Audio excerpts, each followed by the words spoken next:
and welcome. This is the How to Love Being Married podcast with Paul and Shelley Seeger. Hope you're all doing well, and we finally came up with a topic for this week. We had to kind of pinch our kids a little bit, and they came up and helped us with some things that they've thought about. So that's always helpful to ask the children what they think. That's one of the reasons we had children, so that they could help us. And if you have kids, you know, having them mow your lawn is a really good thing. Anyway, we're talking about compromise and understanding each other better, and what an important topic this one is. We have that whether it's at work or whether we're with any relationship. It's compromising and being able to understand one another. So let's talk a little bit about that. Yeah. Well, we were talking to our daughter and son-in-law about that, and they said that that's been a big thing that they have learned is to compromise and learn how to make each other both happy. We thought, that's really a good one. Making each other happy, and making each other happy isn't making you happy.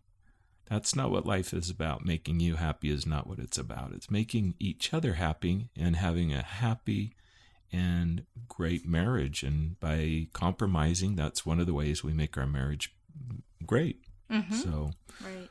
Over the years, my wife and I, she knows I'm a burger guy. I love burgers. And yes, you do. And so that's usually what I choose when we compromise about where we should eat. My wife isn't much of a burger gal, but she likes them okay. I just don't like them every week. Yeah, I like them every week. I could handle it every week. But anyway, so we come up with some, where do we want to eat that... well, we like to go out once a week. That's kind of our On thing. occasion, we might go more than once a week, but we always at least go once a week for lunch on Fridays. So what we do is we trade off. It's her week one week to choose, and the next week it's my week to choose. And sometimes we'll say, well, let's drive through the drive-through. You grab your Mexican food, and I'll grab my burger. Sometimes we'll do that. Well, especially with COVID-19, since we aren't dining in just yet. A lot. I know there's some that you can do that a little bit, but it's. And by the way, the jingle bell in the background, it isn't Santa Claus. It's our little doggy. So we're gonna have him go out. So another thing that comes up often is maybe TV shows or movies. I like different movies than she does. She loves the chick flicks, and I'm not as much of a fan, but sometimes I like them. They're not bad. There are some good ones. So we have to compromise and come up with things, and I'll choose a movie here and there, and she'll choose a movie here and there. So you have to learn to compromise. Yeah. Luckily, I think we like a lot of the same things. Like, you don't watch sports and I don't watch sports. So that works well for us. That works well. Some people, like our sons, they love sports, two of our boys. And luckily, their wives are really good sports, and they'll watch sports with them. And so I think some of them like the sports, so yeah, it but works I think out that's well a good for them. that's a compromise that they make. For us, there are definitely some TV shows that I really don't enjoy that you do enjoy, and after this podcast, I need to compromise and. Are we going to watch my shows tonight? You might have to watch The Prophet and what's that other? This is a paid commercial. Shark Tank. Oh, I hate those shows, but he really likes them. But you enjoy watching a movie, especially with COVID. It seems like you've really enjoyed watching movies, and so we've watched more movies. And I don't know what it is. I don't think we've watched two. We hardly ever. I don't know. Movies.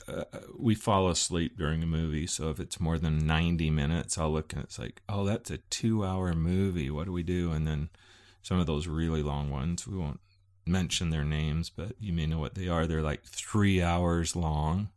It's like, oh, I don't think either of us like those. But. No, but we've never really been movie people. But you'll say to me, can we watch a movie tonight? Yep. And so come over here and snuggle. Let's watch a movie. Yeah. So we compromise on those things and try and it can't always be my way, and she doesn't always make it her way. even though I like to make her happy. Yeah, he's a way pushover. I'm a sucker. So some other activities. Well, like shopping. Do you like to shop? And I know my mom loved to shop. My dad never really went anywhere with her. But I think it's better to compromise. And if I want to go shopping for a little bit, you'll go shopping with me. You're a great sport. Can I ask you a question about shopping? Yeah. Why is it that girls take like 3 hours to pick something out? Now, I don't know what it is about a guy, but we can pick it out in our minds before we even go in the store. And if I have to try it on, I don't know. My wife will say, "You need to try that on," and I'm like, I don't really want to shop. I think it's the experience. I do. I think that it's fun to shop and it's fun to look at stuff. Like you tell me, you already looked at that rack, but if I look again, I might just find something I didn't see before. But what about the fourth or fifth time around? Yeah. One thing that I grew up camping, and I just loved camping, and I wanted our family to camp so bad. And Paul's family did not camp. And he hates camping. I hate camping. He did not go camping with his scout troops. I'm probably more of a chick with camping because I just dread it. I don't know, something about mosquitoes and ants and bugs. And yeah, but in fact, did I tell you about the time I was camping and some kind of bug got in my ear? Ew. In the night I hear, it was in my ear. Oh. It was a lot of fun. Yeah. I don't know. It could still be in there for all I know. Don't you love me more? But growing up, our family had a tent trailer, and it was so much fun. So that was just like a dream of mine to have a tent trailer. So we did, and you compromised. We got a tent trailer. And our kids loved it. I loved it. You didn't love it, but you were a good sport. I was a pretty good sport. I have to admit, sometimes I didn't really love it, but I was a pretty good sport all in all. Yeah, I think you were great. We also were thinking about vacations. Like, one person shouldn't always get to choose where you're going to go on vacation. You need to choose together, right? Yeah, because one of my wife's dreams is to go to Europe one day when we can, and we can actually go on vacations again. She'd like to go to Europe, and she's got a lot of ancestors in from England, and that's her dream vacation. And to me, looking at graves, I don't know, some reason I don't get too excited about and that. I cannot. But that is a dream of hers, so we're going to make it happen one of these days. We're going to go to Europe and see all the cool things and eat a lot of chocolate and enjoy the go scenes. See castles. There's where we can see eye to eye castles, but we're going to go see some graves while we're there. That's exciting. Mm-hmm. Ooh. Anyway, fun stuff. Anyway, so as you choose vacations, compromise. You have to see what the other one likes and compromise. And she's the same with me. There's things that I would like to see and do, and so we compromise, don't we? Yeah, and I was just thinking about Caitlin and Cade, our daughter and her husband.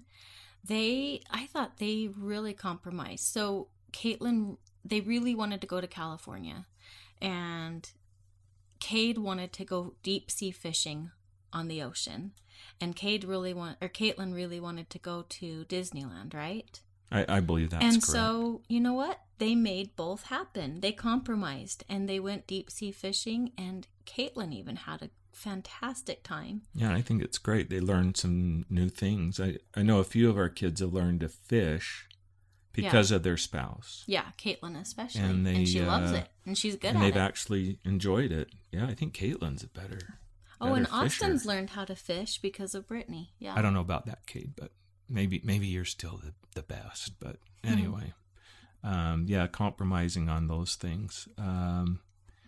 Type of home you buy. What about that? Or apartment. Where is it going to be located? What city are you going to live in? Those are all decisions that you're going to have to make. And where are you going to live? Are you going to live by your in-laws, or are you going to live by your parents? Or are you going to live by neither? Exactly. Are you going to live in the state where your parents live and your family, or out of state or in another country. Those are all things that you have to think about and come up with compromises. Mm-hmm. When we were first married, we moved up north because we were going to school at Weber. And so we lived closer to your family, and we saw your family a lot more. But then when you were finished with school, we moved down closer to my parents, and we have been down this way the rest of our married life. So I guess I didn't compromise for very long. But it worked out well. And Yeah. I'll tell you, the guys, living where your wife wants you to live, you'll be a happy man. Make it happen. Mm-hmm. If you make your wife happy, truly, guys, if you make your wife happy, you'll be a happy man. It's really up to you. So what about cars? I mean, those are things that are important. You have to, or bicycles. Maybe you're into bicycles. I don't know, whatever your thing is, but what kind of car are you going to buy? I know some of our kids, not our cars, but our kids would like SUVs and trucks, and some would like cars. So as you determine what vehicles you're going to own and what works well for your family, those are all compromises. Yeah, and along with cars, I would say, I was talking to a friend of mine, and she was just saying, I don't make decisions on the spur of the moment anymore. She said, I've grown out of that. And I think that when you're making big decisions like that, it is good to take time and think about it. Really think it through before you just make a decision on the fly, because you might just regret it. Especially cars, because you buy that car, the guy says, hey, I'll talk to my manager and we will get you into this car tonight. They want to push you and get you into something right away. And you have that buyer's remorse. Mm-hmm. Next day you don't feel so be good. Careful. And never take your kids car shopping. It's horrible. You make really bad decisions with your kids there. That's so true. Yeah. Because we've done it. That's a whole different podcast, but yeah. Don't take your kids to buy a car. How many kids are you going to have? That's an important one, and that's one you probably should talk to before you even get married, because some people don't want... I work with a guy that they don't want kids, and his wife doesn't want kids either, so it works out for them. But what about if you do want kids? How many do you want? Do you want one or a dozen? I mean, those are things you need to compromise on, talk about, because you need to be on the same page. Yeah. Are you going to have animals? Are you going to have pets? And that was an interesting one with us, because I was probably more of an animal person than you. For sure. And we had a daughter that just loves Caitlin. Dogs. And anyway, she'd come and get her little pretty eyes batting at me, and I'm like, okay, well, I'll have to talk to your mom about that. And you need to talk to each other. Your kids can't make those decisions, and I think we've talked about that before. Compromising includes you and your spouse, not your kids. You need to kind of not be the favorite one because you'll do something for your child. Mm-hmm. So, or gang up against one spouse. Yeah. We were talking to somebody the other day about mind reading, and I think it's important not to be a mind reader, because I can't read your mind. You can't read my mind. We do a pretty good job of it sometimes, but we can't read each other's minds and think, well, we think this or that, and we're just going to assume what they're thinking. Or if you're, say, cooking. Like if I'm cooking and I think, gosh, why doesn't Paul come and help me? Or maybe you think that about me. And I'm mad at you. I'm stewing about it in my mind. And instead, what we should do is say, hey, Paul, do you want to come and help me with this? Or you can say, hey, Shelley, will you come help me with this? Ask. It's amazing what talking. Yeah, it was Caitlin that said that when they were first married, she would maybe be doing dishes and she would be thinking, why doesn't he come and help me? And he would even say, do you want some help? And she'd say, no, I'm good. And so he took that as, okay, she's good. So then he would go and do whatever he was doing. And then she would sit and simmer and think, why didn't he help me with the dishes? And Cade said, well, I would just rather that she say what she means. What did they say? Say what you mean and mean what you say. Yep. And they've really learned to do that, and we're really proud of them. Yeah, we're so proud of that they've figured that out. It makes a big difference than just being mad at the person, assuming that they're going to do this, that, or the other, because we think they would, or they should, and you tell them, you don't ask them to come and help, but if you did, they would. And we've one of our other podcasts is about communicating. But there is one thing, and I don't think we really brought that up, and it's about texts, emails, and other forms of media that we use to communicate. And they're really not a good way to understand each other. And when you're compromising with one another, sending a text message and just, have you ever written, I'll give you an example. You send a text message to me and say, hey, would you please empty the dishwasher? And that's the way you say it. And I read it as, would you empty the dishwasher? You know, I take it that way when I receive the text. Mm-hmm. You can take what's sent to you. My wife does something, and I'm sure a lot of you do. She doesn't type her texts, and I don't do. I do a lot of this too, but she'll read into her phone what she wants to say. And if there's something going on that's kind of sensitive, it's interesting because she'll say it in a voice that's really sweet, like, hey, I just wanted to ask you about the thing today. And she kind of pitter-patters around in her voice. But the person that's receiving the text message is going to just read the words. They're not going to have any fluctuation in their voice about how it's said. So it's important as we send texts and emails that it's better just to pick up the phone and talk. It really is, especially with your spouse. I don't think I've ever misunderstood a text from you, but I was talking to a gal that I'm friends with, and she said that in her relationship, they do a lot of that and with texting, and it ends up causing arguments. It ends up causing problems because they read it, but not the way that it was meant to be said. Like if they had said it out loud, if they had said it in person, it wouldn't have been taken out of context. And so she was just saying how important that is, that she thinks that, you know, especially in a relationship with your spouse, just call them on the phone. Or, you know, I don't know. We do send texts, but if you... We do, but it's more like, will you pick up some milk? So I think if it's something controversial, like if you're having a problem with your spouse, don't send it over text. You say, I really don't like the way that you talked to me this morning. That can be...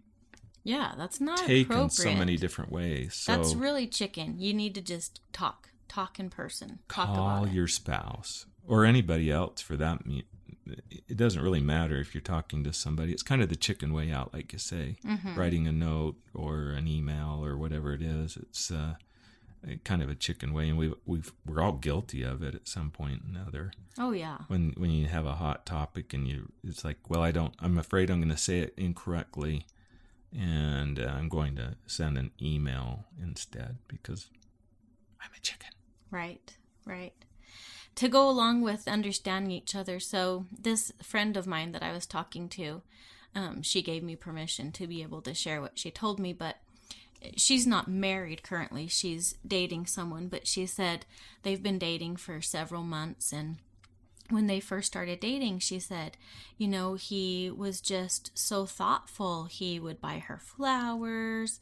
He would send her a text and just say, just wanted you to know I'm thinking about you, or send her a text and say, I love you. Or he would call her on the phone and say, hey, can I take you out tonight? And, you know, it just made her feel so good. And she said, that's what I fell in love with. But she said, now none of those things are happening anymore. And she feels a loss. She feels a real loss in that relationship. And so I think it's important to understand each other. And I told her, I said, well, are you telling him what you want and what you like and what you need? And I think that's important, that we understand each other. Another one of those things. Be very specific about it. Yeah, another one of those things of mind reading. We don't want to have to be a mind reader or make our spouse be a mind reader. If there's something that you enjoy, that you miss, that you need, that you want, tell each other so that we can make each other happy. Yeah. Sometimes we can only think of the flaws in the other person. We're just completely thinking, what are they doing wrong? And that's all we look at, is their flaws. There can be a lot of danger in that, just looking at the flaws. When you think about it, we all have flaws. I have a lot more than you do, but we do. We all have flaws, and it's easy to look at other people's flaws. There was a story that I heard not too long ago, and the lady was looking at the lady's laundry next door. It was hanging on a clothesline, and she kept saying to her husband every morning, she'd say, "That neighbor of ours, look at her laundry. It looks so filthy. Do I need to go teach her how to do her laundry, because she just doesn't get it?" And every morning she just got more and more frustrated with this neighbor because her laundry looked disgustingly dirty. And then one day she came out and she looked through the window and she said, "Honey, look, the neighbor finally figured out how to do her laundry. Look how clean it looks." And her husband says, "I actually washed the windows." And it's really true. We sometimes need to wash our windows so that we can see clearly and see that sometimes the flaws are our flaws, not our spouse's flaws or somebody else's flaws, but it's our flaws. Look in the mirror and see our flaws, and then work on those things. Don't be so quick to try and fix somebody else. Try and fix yourself. Mm-hmm. I like that. Anyway, we have a special treat today. We have our daughter, Caitlin, and her husband, Cade, and they're going to tell us how they have learned to compromise in their marriage.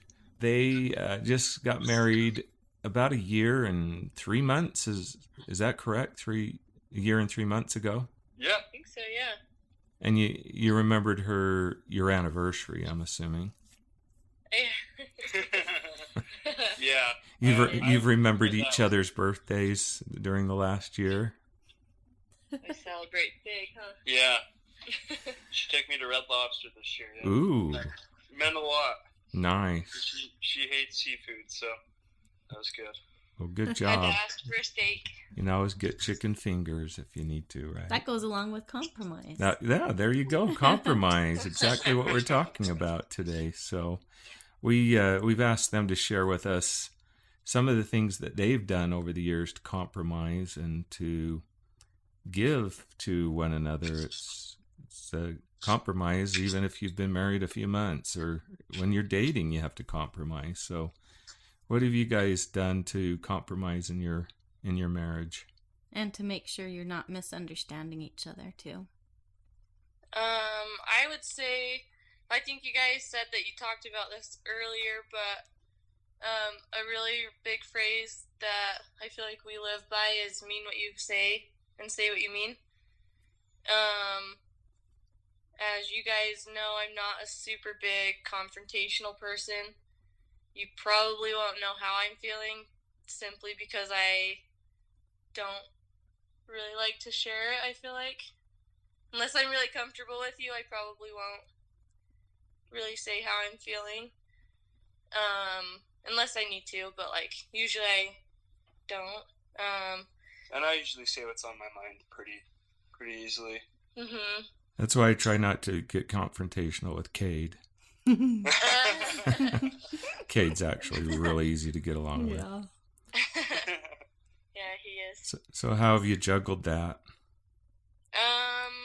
Well, I think, it's helped our marriage a ton. Like, I feel like it's flourished a ton this past year. Like, I feel like we never fight. Like, we've never fought.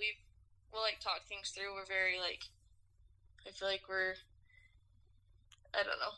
We don't really fight, but, like, if we need to talk things through, we'll, like, talk reasonably. Yeah, it doesn't help if, if we were ever to raise our voices, because that would escalate the situation more than it probably would need to be. Mm-hmm. And so we figure it's just better to like calmly talk about it. Mm-hmm.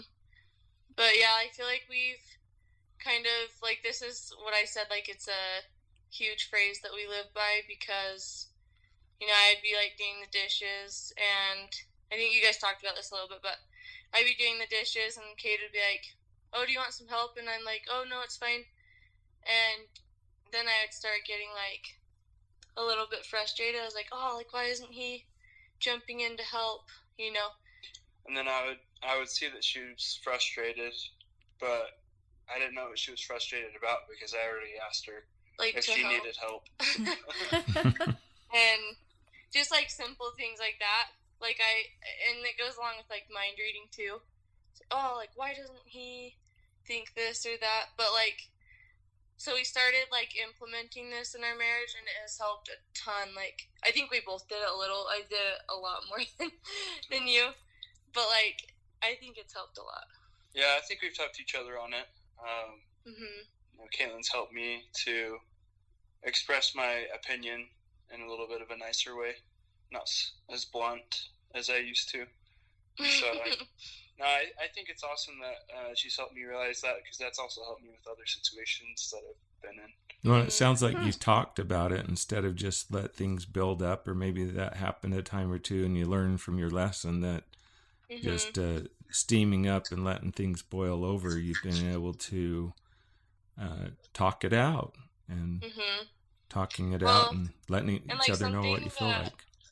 Something that I love about Cade is, if there's ever anything that I don't know, feel like it needs to be corrected, or anything that, like, I don't really know, like, the way to say it, but, like, say I didn't like something that he did, and I, like, tell him in a nice way. Something that I love is, like, that you always take that in and, like, truly try to do better. And I feel like I feel like we both try that, but, like, you're really, really good at it. Like, you're very, like, thoughtful of, oh, like, I was doing that, and you, like, take everything in you to, like, change. So instead of blowing up and making a big to-do where she doesn't... And saying, no, I didn't. Because if you do that, then you don't trust telling your spouse that you're feeling the way that you're feeling, because you know they're going to react in a negative way.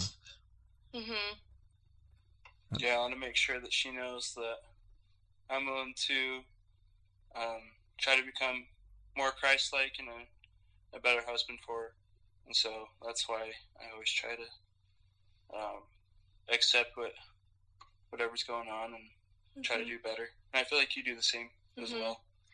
Yeah, I think we take our marriage very seriously, too, so we're willing to change anything, pretty much. And I think that helps us become better people, because if you're aware of what you're doing wrong, like, you're probably doing it to other people, and that is a really good way to, like, take that in and kind of make a compromise and become a better person, I think.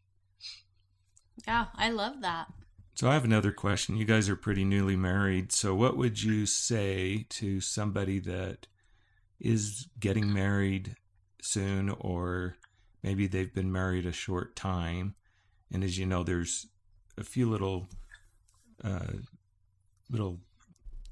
waves that you have to overcome when you first get married. So what are some of those things that you could tell somebody that's getting married soon or has been married a short time? I think something that we do that I feel like has always helped is if we're ever in a situation where we've gotten on each other's nerves, we'll still tell each other that we love each other. I don't feel like that's ever something that one of us has said, and the other person said, "Oh man, I'm not going to say it back right now." Mm-hmm. It's something that we've always said, "I love you," and I know for me, that's helped a lot in compromising, because I know that whatever we do, it's out of love, and it's not out of bitterness or hatred towards one another. But I feel like when we compromise, it's out of love. That's great. Yeah. Well, any last words you want to say? I would just want to add on to that, like for the newlyweds.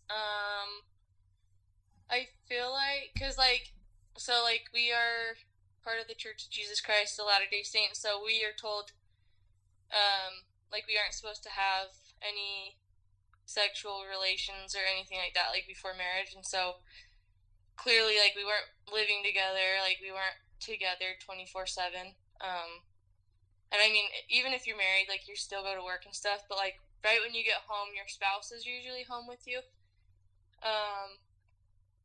but I think, there's gonna be, a lot of things I feel like you didn't know the other person did, kind of, but I think a lot of those things, you should just look past, unless you need to talk about it, I think just don't, and learn how to, love how they are, if that makes sense. Mm-hmm.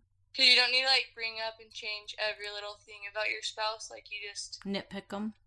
Yeah, you just... I don't know, I feel like I love everything about you, I don't need to, I mean, who wouldn't? Well, I think Cade's Cade. pretty great. I can yeah, see why you like him. And I'm a dude. But yeah, I think there's things that may or may not, I don't really feel like we got on each other's nerves.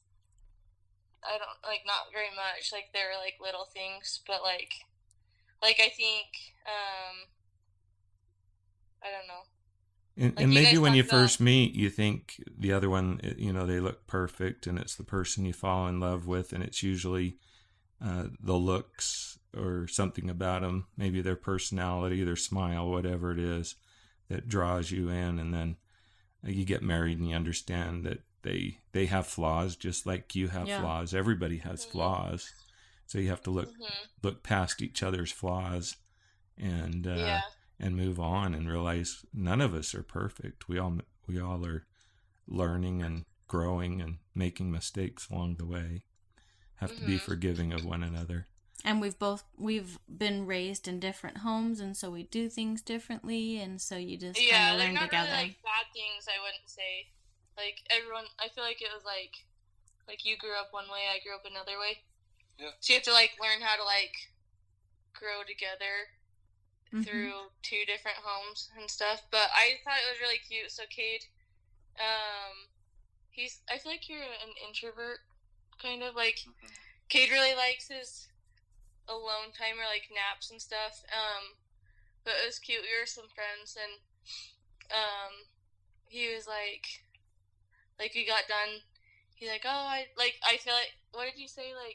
You feel like your alone time is with me. I don't know. For an introvert, I feel like you would want your own alone time, but Cade likes to be with me. Yay.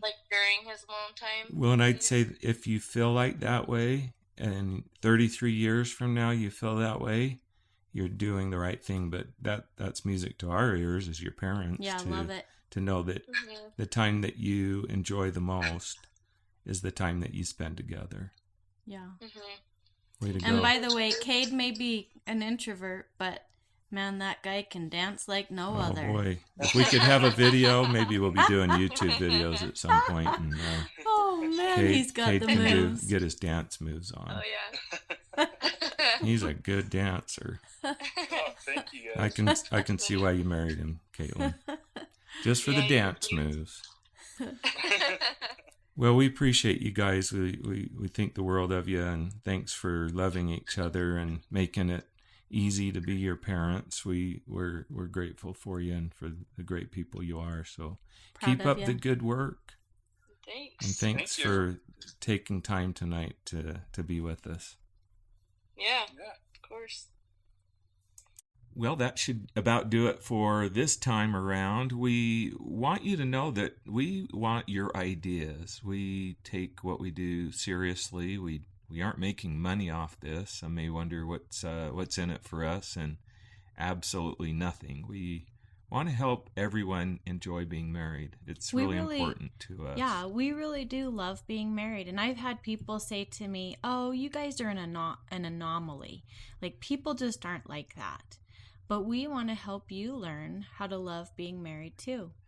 So if you have some ideas, something that maybe you're struggling with or maybe you need some help with, send us a line at howtolovebeingmarried@gmail.com. That's howtolovebeingmarried@gmail.com. If you're interested in being a guest on our podcast or just have some ideas you want us to share, we'll keep your information as anonymous as you'd like. Just put that in your email, what you'd like us to share and how you'd like us to share it, and we'd be happy to do that. Yeah. So in the meantime, we hope you all love being married.